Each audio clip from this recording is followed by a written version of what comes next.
वफाकी हुकूमत के तर्जमान राजा हलीकुलजमान अंसारी ने कहा कि मेयर ने ग्रीन लाइन प्रोजेक्ट पर सिटी वार्ड्स बेचकर ज़बरदस्ती काम बंद करवा दिया। प्रेस कॉन्फ्रेंस से खिताब करते हुए राजा हलीकुलजमान अंसारी का कहना है कि वफाकी हुकूमत को यौमिया नुकसान बर्दाश्त करना पड़ रहा है। मनसूबे की तोसी पर मेयर कराची को अगर कोई एतराज़ था तो बाकायदा नोटिस अजरा किए जाना चाहिए था।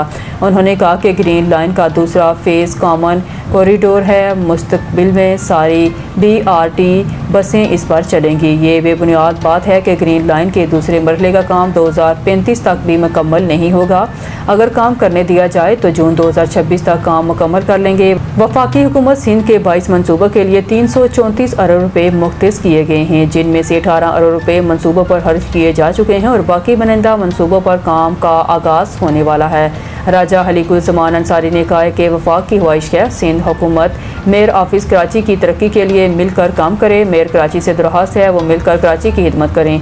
ये कोई पॉइंट स्कोरिंग नहीं बल्कि मिलकर काम करना ज़रूरी है।